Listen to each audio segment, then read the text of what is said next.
શ્રી કૃષ્ણ અને સત્ય હે તપસ્વી, અમે સાંભળ્યું છે કે તમે સત્યવાદી છો, ખોટું બોલતા નથી.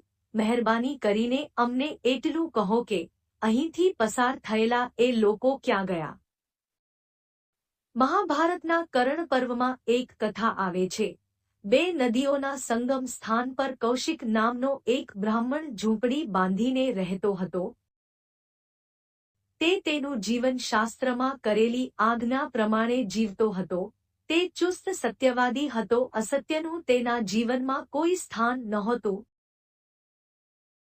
એકવાર તે આશ્રમમાં બેઠો હતો, ત્યારે ગભરાયેલા 2-4 લોકો દોડતા દોડતા આવ્યા અને ભયભીત દશામાં ઝાડીઓ પાછળ સંતાઈ ગયા.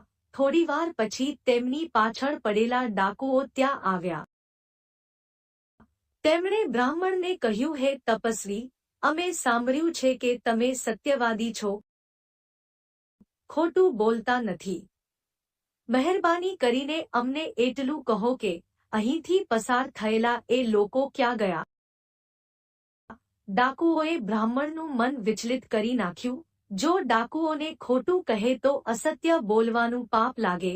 સત્ય જ તપ છે, સત્ય જ ન્યાય છે, સત્ય જ પરમાત્મા છે. સત્ય કઈ રીતે છોડાય? તેણે સાચે સાચું કહી દીધું. હા, એ લોકો આ બાજુની ઝાડીઓ પાછળ સંતાઈ ગયા છે. બ્રાહ્મણે ફક્ત આંગળી ચીંધીને સંકેત કર્યો અને પલકવારમાં સત્ય કહેવાના દુષ્પરિણામ રૂપે ડાકુઓએ તેમના પ્રાણ લઈ લીધા. કૌશિક બ્રાહ્મણને સત્યનું જ્ઞાન જરૂર હતું, પણ હિત અહિતનો વિવેક નહોતો. તે કોરેકોરો સત્યવાદી હતો. વેદવ્યાસજી મહાભારતમાં લખે છે કે કૌશિક બ્રાહ્મણના સત્યએ અધર્મ અને અન્યાયને પ્રોત્સાહન આપ્યું, એટલે તેને નરકમાં જવું પડ્યું. જર્મનીમાં એક કહેવત છે, ખોટા સમય કહેલું સત્ય પણ એક જૂઠની માફક ખરાબ જ હોય છે. સત્યનું પાલન સદાચાર તરફ લઈ જનારું હોવું જોઈએ, કારણ કે સદાચાર જ જીવનને ઉન્નત બનાવી ઈશ્વર તરફ લઈ જાય છે. સત્ય ફૂલ જેવું નાજુક હોય છે, ભલે તે ચૂંથાય કે કરમાય, તેની સુગંધ કાયમ રહે છે. મહાભારતના આશ્વમેધિક પર્વમાં એક પ્રસંગ છે. વેર અને ઈર્ષાથી ભરેલા અશ્વત્થામાએ ઉત્તરાના ગર્ભમાં રહેલા પરીક્ષિતને મારવા બ્રહ્માસ્ત્ર છોડ્યું. ત્યારે શ્રીકૃષ્ણે ઉત્તરાને આશ્વાસન આપ્યું હતું અને હાથમાં જળ લઈને પ્રતિજ્ઞા કરેલી, પ્રતિજ્ઞો ચ દાશાહસ્તસ્ય. જિંદગીમાં હું જુઠ્ઠું બોલ્યો નથી, રણમેદાનમાંથી નાસી ગયો નથી. જો આ સત્ય હોય તો ઉત્તરાના ગર્ભનું બાળક જીવતું થયું. આપણે સૌ જાણીએ છીએ કે શ્રીકૃષ્ણ ઘણા પ્રસંગોમાં ખોટું બોલ્યા હતા કે ખોટું બોલાવડાવ્યું હતું, પરંતુ શ્રીકૃષ્ણને સત્ય અસત્ય કરતા ધર્મ રક્ષાની વધારે પરવા હતી. તેમનું પ્રાગટ્ય જ ધર્મરક્ષા માટે થયું હતું. શ્રીકૃષ્ણ દ્રોણાચાર્યને મારવા યુધિષ્ઠિર જેવા ધર્માત્મા પાસે પણ અસત્ય બોલાવે છે. તે યુધિષ્ઠિરને કહે છે, કુરુક્ષેત્રમાં થતા આ ભયંકર સંહારમાંથી પાંડવ સેનાને બચાવવી હોય તો અશ્વત્થામા હત એવી ઘોષણા કરો. યુધિષ્ઠિરે કમને એવી ઘોષણા કરી, પણ તેમનું મન માન્યું નહીં, એટલે ધીમા અવાજે બોલ્યા. નરોવા કુંજરોવા છતાં યુધિષ્ઠિરની વાણી અસત્ય ઉચ્ચારેલા શબ્દોથી વટલાઈ ગઈ. તેનો ડંખ એમને કાયમ રહ્યો. વિષ્ણુ પુરાણમાં કહ્યું છે, તસ્માત સત્યમ વેદ.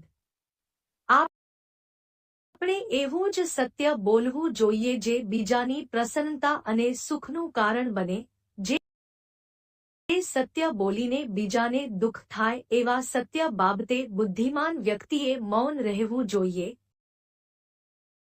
શ્રીકૃષ્ણના સત્યનો બીજો એક પ્રસંગ મહાભારતમાં છે.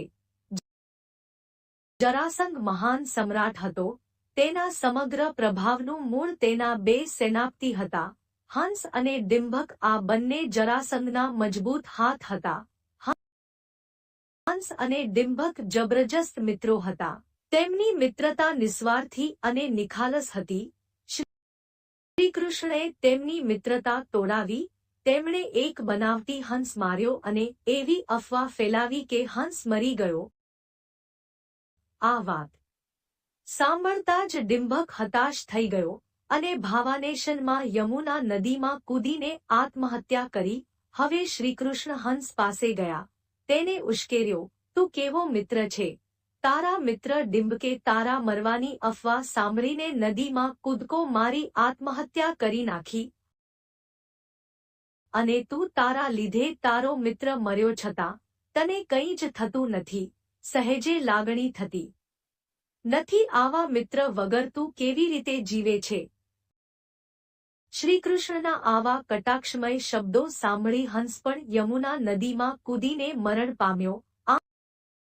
આમ ચાલાકીથી શ્રીકૃષ્ણએ જરાસંઘનું સામર્થ્ય ખલાસ કરી નાખ્યું. જરાસંઘને જાણે શક્તિ વગરનો કરી નાખ્યો. શ્રીકૃષ્ણએ જીવનભર સત્યનો જ સાથ આપ્યો હતો, પણ અસત્ય કે અધર્મ તેમની સામે આવ્યા ત્યારે તે બેસી રહ્યા નહોતા. તેમણે સામનો કર્યો હતો. તે વખતે તેમણે સત્ય અસત્યનો નહીં, ધર્મ બચાવનો જ વિચાર કર્યો હતો. આવા તો ઘણા પ્રસંગે શ્રી કૃષ્ણ દેખીતી રીતે મિથ્યા વાક્યો બોલ્યા હતા, પણ તેમનો હેતુ ધર્મની સ્થાપના કરવાનો હતો. આપણે અધર્મ રોકવા જ અસત્યનો ઉપયોગ કરી શકીએ. સત્યનો તરાપો જો સામે પાર લઈ જતો હોય તો અસત્યની હોડીમાં બેસવાની શી જરૂર?